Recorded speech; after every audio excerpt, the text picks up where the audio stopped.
The ocean may appear silent from the surface, but beneath the waves, entire families are constantly speaking. They call to one another while traveling through darkness, coordinate their movements during hunts, locate relatives hidden beyond the limits of vision, and maintain bonds that can last for an entire lifetime. Among all the sounds moving through the sea, the voices of orcas are among the most complex and socially meaningful. Yet orcas do not all speak in the same way. Different families use different collections of calls, and even groups living in the same region may sound noticeably different from one another.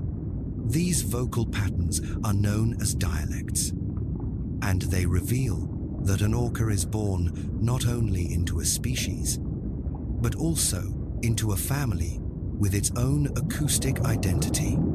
Long before a young orca understands the geography of its world, it begins listening to the voices around it. It hears its mother, older siblings, aunts, uncles, and grandmother. These sounds become the first signs of safety, belonging, and direction. In the darkness of deep water, where family members can disappear from view within seconds, sound becomes more important than sight. A familiar call can tell a calf that its mother is nearby. A sequence of sounds can help several whales maintain contact as they spread out across a feeding ground. A sudden change in vocal activity may signal excitement, movement, danger, or the beginning of a hunt.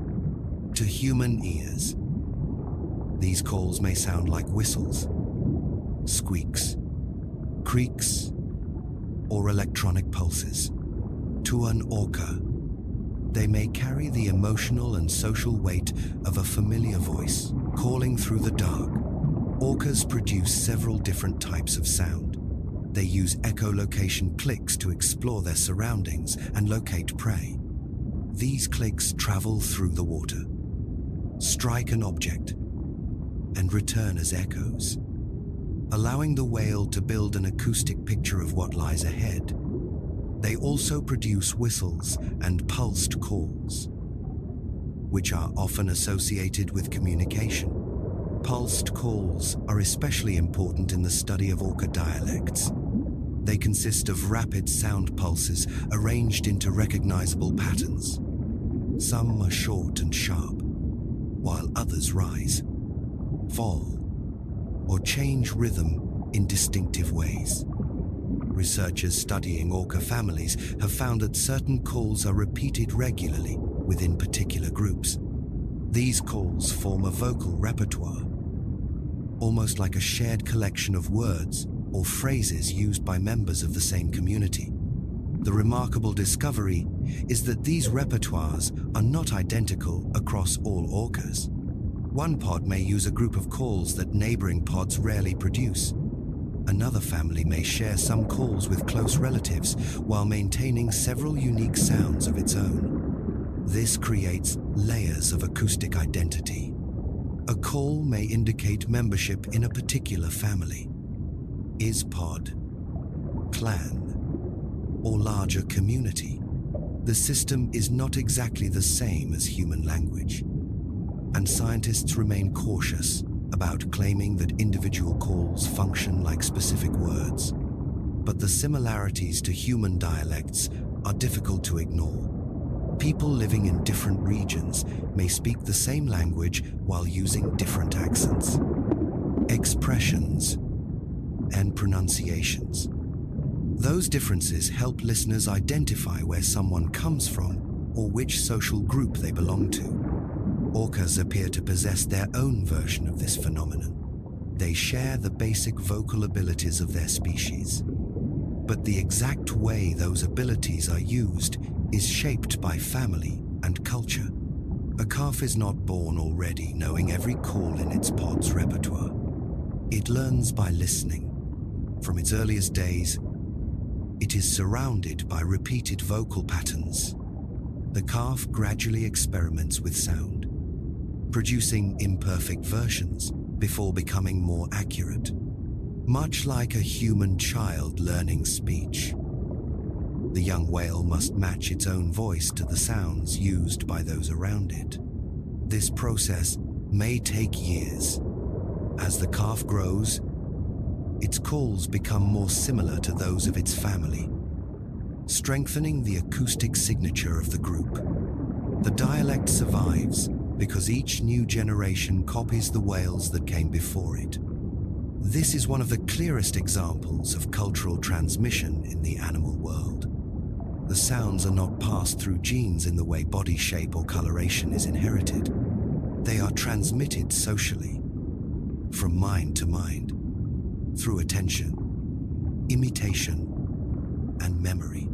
The family teaches the calf what home sounds like.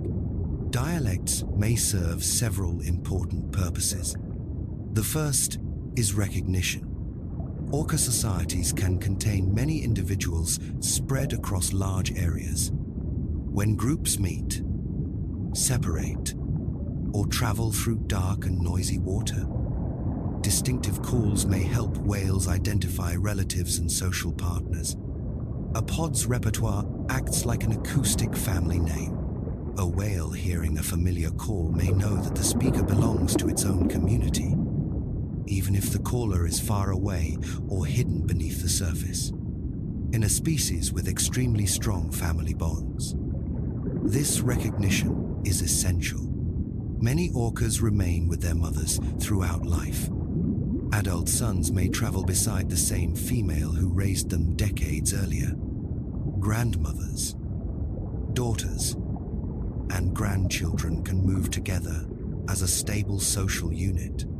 Their shared dialect reinforces the connection between them. It tells each individual, in sound, that it belongs to something larger than itself. Dialects may also help maintain social boundaries. In some regions, different orca populations occupy the same waters but rarely interact. Fish-eating and mammal-eating orcas, for example, may travel through overlapping territory while following separate diets, hunting methods, and social traditions. Their vocal behavior is also different. Fish-eating groups may communicate frequently during travel and feeding. Mammal-hunting orcas often remain quiet while stalking prey because seals, dolphins, and porpoises can hear them. But when they do vocalize, their calls belong to their own cultural community. These differences may help whales recognize which groups share their way of life. A dialect can therefore become more than a means of communication. It can become a boundary between cultures. An orca hearing unfamiliar calls may recognize that the approaching whales are not part of its social world. Even when the animals are biologically similar, their voices reveal that they belong to different traditions. Scientists have spent decades recording orca calls and comparing them across families. Researchers lower underwater microphones, called hydrophones, into the sea and listen as pods pass nearby. Each recording is examined for repeated structures, rhythms, and frequencies. Over time, researchers can associate specific call types with particular pods. In some well-studied populations, scientists can identify which family is approaching before the whales are visible simply by listening to the sounds coming through the water. This is possible because the vocal traditions can remain stable for many years. A call used by a grandmother may still be produced by her descendants decades later. The dialect becomes an acoustic record of family continuity. Yet orca calls are not frozen in time. They can slowly change. Small variations may appear as younger whales imitate older ones imperfectly or introduce subtle modifications. If other family members begin copying the new version, the call may gradually evolve. This resembles the way human accents and languages change across generations. A word pronounced one way by grandparents may sound slightly different when spoken by their grandchildren. The change may be too slow to notice within a single year, but over decades it becomes clear. Orca dialects may follow a similar process. They preserve history while continuing to adapt. This balance between stability and change is one of the strongest signs that the sounds are cultural rather than purely instinctive. If every call were controlled entirely by genetics, researchers would expect all members of the species to sound much more alike. Instead, the voices reflect social relationships and shared experience. The ocean environment makes this vocal culture especially important. Light fades rapidly underwater. At moderate depths, the world becomes blue, gray, and eventually black, even in clear conditions. Whales cannot always see family members traveling hundreds of meters away. Sound, however, can travel over much greater distances. A call may move through water long after the whale that produced it has disappeared from view. This allows a pod to remain connected in a world where individuals are constantly hidden by waves, depth, and darkness. The family is held together by voices. During travel, one whale may call and another respond. When groups separate to search for food, they can later reunite through acoustic contact. Mothers and calves use calls to find one another. Social partners may exchange sounds while resting or moving slowly. Their vocal world surrounds them like an invisible network. But this network is increasingly threatened by human noise. Ship engines, sonar, construction, drilling, and other industrial activities add powerful sounds to the ocean. In busy coastal regions, the background noise can become constant. For an orca trying to hear a relative, this may be like attempting to hold a conversation beside heavy machinery. Calls can be masked, meaning that the sound is present but difficult to detect. Whales may respond by calling more loudly, repeating themselves, changing the length of their calls, or moving away from noisy areas. Each of these responses requires energy and may disrupt normal behavior. Noise is not merely irritating. It can interfere with the social system that allows families to stay connected. For an animal whose identity is carried through sound, acoustic pollution threatens more than communication. It may threaten cultural continuity. A calf must be able to hear its family clearly in order to learn its dialect. If noise repeatedly interrupts those lessons, the transmission of vocal traditions could become more difficult. The loss of an individual can also affect a dialect. When an experienced whale dies, the family loses one of the voices maintaining its repertoire. The impact may be especially serious when several elders disappear within a short period. Younger whales can continue producing the calls they have learned. But rare variations or subtle details may vanish with the individuals who used them most often. This is why protecting orcas cannot be reduced to counting how many animals remain.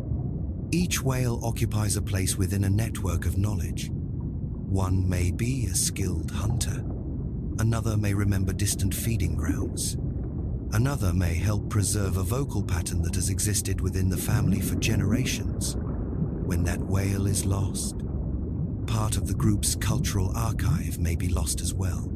Orca dialects also raise profound questions about how these animals understand one another. Do specific calls refer to individuals, locations, actions, or emotional states? Can an orca recognize the voice of a particular relative in the same way humans recognize familiar speakers? Do whales from different pods understand one another's calls? Even if they do not use them, scientists are still searching for answers. The meaning of many vocalizations remains unknown because humans observe the world from outside the orca's experience. We can record a sound and measure its frequency, but we cannot yet fully know what the call represents to the whale hearing it.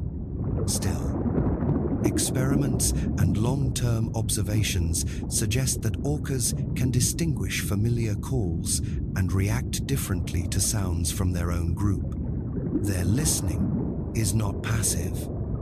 They recognize patterns, identities, and relationships. A call from a family member is not simply noise. It is a social event. It may summon memories of shared travel, feeding, play, and protection. This makes an Orca dialect something far deeper than an accent. It is a history carried through living voices. Every call has been shaped by previous generations. A young whale repeats sounds once produced by relatives that may no longer be alive. In doing so, it keeps part of their presence within the family. The dialect becomes a bridge across time, linking calves to ancestors they never met. Human societies preserve history through books, recordings, monuments, and written language. Orcas possess none of these things. Their traditions exist only as long as they are remembered and repeated. A route survives because a matriarch leads her family along it. A hunting technique survives because a calf watches an adult. A call survives because a young whale listens and produces it again. Their culture is fragile because it is alive.